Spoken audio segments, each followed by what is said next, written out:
ఇచ్చేది మనం మధ్యవర్తిత్వం వహించి కొనుగోలు ప్రారంభించకుండా రైతులను నడ్డి విస్తున్న ప్రభుత్వం ఇలా కాంగ్రెస్ పార్టీ ప్రభుత్వం.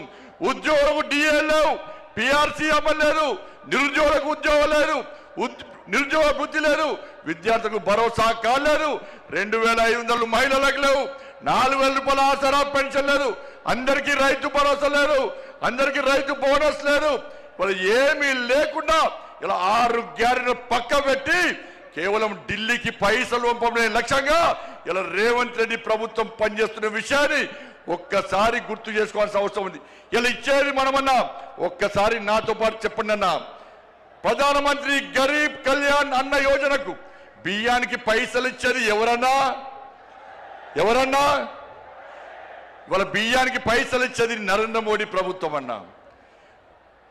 స్వచ్ఛ భారత్ మిషన్ పైసలు ఇచ్చేది ఎవరన్నా? జాతీయ రహదారులో పైసలు ఇచ్చేది ఎవరన్నా? రైల్వే నిధులు ఇచ్చేది ఎవరన్నా? శ్మశాన వాటికలకు పైసలు ఇచ్చేది ఎవరన్నా? కొనుగోలుకు పైసలు ఇచ్చేది ఎవరన్నా? శ్మశాన వాటికలకు పైసలు ఇచ్చేది ఎవరన్నా? అన్ని నిధులు మనమే ఇస్తుంటే, వేల కోట్ల రూపాయల నిధులు మనకు వస్తుంటే ఇవాళ కాంగ్రెస్ పార్టీ ప్రభుత్వం మాకు ఏమి ఇస్తలేదని ఎలా భారతీయ జనతా పార్టీ ప్రభుత్వాన్ని బదనాం చేసే ప్రయత్నం చేస్తే అడ్డుకోవాల్సిన బాధ్యత మనకుదన్నా. ఇలా సనాతన ధర్మం కోసం పనిచేస్తామన్నా, ఈ తెలంగాణ రాష్ట్ర అభివృద్ధి కోసం పనిచేస్తామన్నా. సనాతన ధర్మం లేని భారతీయ జనతా పార్టీ లేదు. అరే 80% హిందువుల కోసం పనిచేసే పార్టీ నా భారతీయ జనతా పార్టీ. మేము ఒక వర్గానికి కొమ్ముగాయం, ఒక వర్గాన్ని వ్యతిరేకించాం. మేము సనాతన ధర్మానికి అడ్డొస్తే, నా ధర్మాన్ని హేళన చేసే ప్రయత్నం చేస్తే, నా సమాజాన్ని చీల్చే ప్రయత్నం చేస్తే ఏ భారతీయ జనతా పార్టీ కార్యకర్త ఊరుకునే ప్రసక్తి లేదు. మేము అల్లాను కించపరచలే, మేము యేసు ప్రభుని కించపరచలే, కానీ నా రాముని కించపరిస్తే, నా భగవంతుని కించపరిస్తే, నా సమాజాన్ని హేళన చేసే ప్రయత్నం చేస్తే ఊరుకునే ప్రసక్తి లేదన్న విషయాన్ని కాంగ్రెస్ పార్టీ, కమ్యూనిస్టు పార్టీలు కానీ బీఆర్ఎస్ పార్టీ కానీ గుర్తుంచుకోవాలి. అందుకే భారతీయ జనతా పార్టీ కార్యకర్తలారా అందరం కలిసి పనిచేద్దాం. నేను ఏ రోజు కూడా పార్టీ తల వంచుకునే పని చేయనన్నా. ఇలా పార్టీ కోసం పనిచేస్తాం. మేమందరం కూడా ప్రతి భారతీయ జనతా పార్టీ కార్యకర్త జై శ్రీరామ్, భారత్ మాతాకి జై అని నేను భారతీయ జనతా పార్టీ కార్యకర్తలని చెప్పి తలెత్తుకొని సగర్వంగా తలెత్తుకునే విధంగా పనిచేస్తుంది తప్ప పార్టీకి తల వంచే పని చేయనన్నా. చాతగాని మూర్ఖులు, ధైర్యంగా రాజకీయంగా ఎదుర్కోలేని దద్దమ్మలు ఇలా ఏదో చేసి బండి సంజయ్ని కానీ భారతీయ జనతా పార్టీని ఇబ్బంది పడితే నేను ఫామ్ హౌస్ లో ఎలుకని కాదన్నా. నేను నా అయ్య పేరు చెప్పి రాజకీయాల్లో రాలేదన్నా, నా తాత పేరు చెప్పి రాజకీయాల్లో రాలేదన్నా, ఏదో జెండా పెట్టి ఎత్తే రాలేదన్నా. నేను కాశాపు జెండాను, కమలపు జెండాను భుజం మీద మోసుకొని సామాన్య కార్యకర్తగా నా రాజకీయం ప్రారంభించి ఒక రాష్ట్రీయ స్వయం సేవక, ఒక ఏబీవీపీ కార్యకర్తగా, ఒక యువమోర్చా కార్యకర్తగా, ఒక నరేంద్ర మోడీ శిష్యునిగా భారతీయ జనతా పార్టీ కార్యకర్తగా పనిచేస్తా తప్ప సగర్వంగా భారతీయ జనతా పార్టీ కార్యకర్తని తలెత్తుకొని తిరిగి పనిచేస్తే తప్ప తల వంచే పని చెయ్యన్నా. నన్ను నమ్మండి అన్నా, తప్పుడు ప్రచారం నమ్మకండి అన్నా. మా ఎంబడి ఉండండి, ఇక వదిలిపెట్టే ప్రసక్తే లేదు.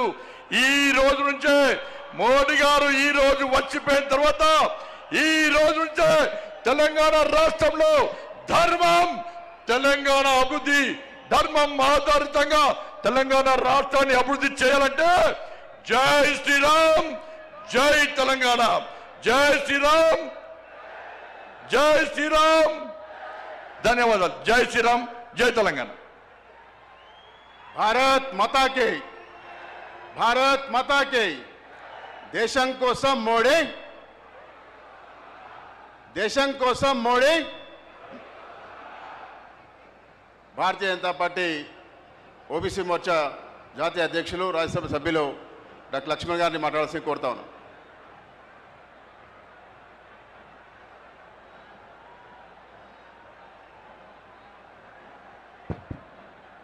भारत माता की, भारत माता की.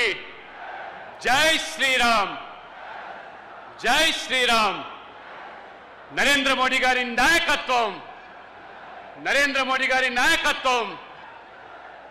వేదిక ఆశించినటువంటి పెద్దలందరూ, లక్షలాది సంఖ్యలో విచ్చేసినటువంటి భాగ్యనగర్ ప్రజలారా, తెలంగాణ ప్రజానికమా, కార్యకర్త మిత్రులారా, మన ప్రియతమ ప్రధాని నరేంద్ర మోడీ గారు ముచ్చటగా మూడోసారి ప్రధానమంత్రిగా బాధ్యతలు చేపట్టి 5 రాష్ట్రాల ఎన్నికల ఫలితాల తర్వాత 3 రాష్ట్రాల్లో నరేంద్ర మోడీ గారి పట్ల నమ్మకంతో, విశ్వాసంతో బీజేపీ ఎన్డీఏని గెలిపించిన తర్వాత ఈరోజు వారు తెలంగాణలో కాలు మోపబోతా ఉన్నారు. ఇవాళ దానికి అర్థం ఇవాళ దేశవ్యాప్తంగా ఎక్కడ ఎన్నికలు జరిగినా పంచాయతీ నుంచి మొదలుకుంటే పార్లమెంట్ వరకు గెలుస్తున్నటువంటి ఏకైక పార్టీ అది భారతీయ జనతా పార్టీ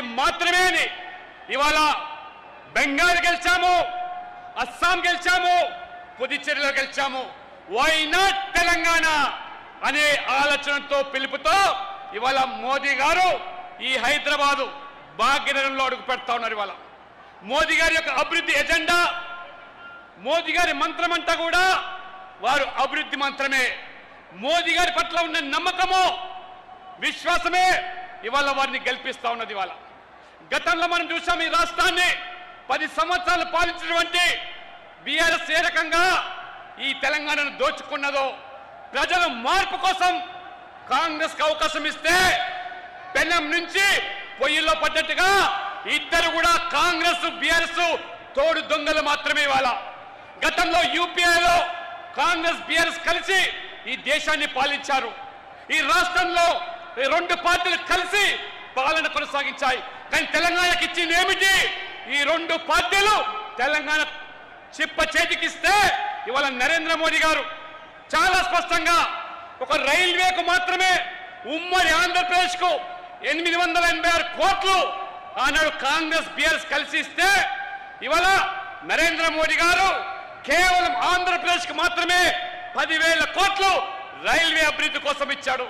తెలంగాణ కోసము దాదాపు 5,500 కోట్లు ఇచ్చారంటే నక్కకు నాగలోకి అనుకున్న తేడా. అందుకనే ఇవాళ మోడీ గ్యారంటీ తెలంగాణ అభివృద్ధి, మోడీ గ్యారంటీ అంటే తెలంగాణ అభివృద్ధి. తెలంగాణ అభివృద్ధి కోరుకునేటువంటి ప్రతి వ్యక్తి కూడా మాతో కలిసి రండి. తెలంగాణలో మోదీతో కలిసి వస్తే అభివృద్ధి ఏమిటో చూపిస్తాం, అవినీతి పారదోలుతాం. ఖచ్చితంగా ఇవాళ కాంగ్రెస్ పార్టీ, కాంగ్రెస్ అంటేనే కరప్షన్, కమిషన్, కమ్యూనిజం, ఈ రకంగా మతతత్వ రాజకీయాలు. ఇవాళ కాంగ్రెస్ పార్టీ తెలంగాణలో కూడా ఒక వర్గం వారి కొమ్ము కాస్తూ ఏ రకంగా ఇవాళ సమాజంలో ఉన్నటువంటి 50% పైగా ఉన్న బీసీలలో ఇవాళ ముస్లింలను చేర్చి ఇవాళ బీసీల యొక్క పొట్ట కొడతా ఉంటే ఏ రకంగా ఖర్గే నుంచి మొదలుకుంటే ఇవాళ మొసలి కన్నీరు గార్చే మీరు ఎస్సీ ఎస్టీ బీసీల పట్ల ఒకసారి ఆలోచన చేయండి. ఈ కాంగ్రెస్ పార్టీ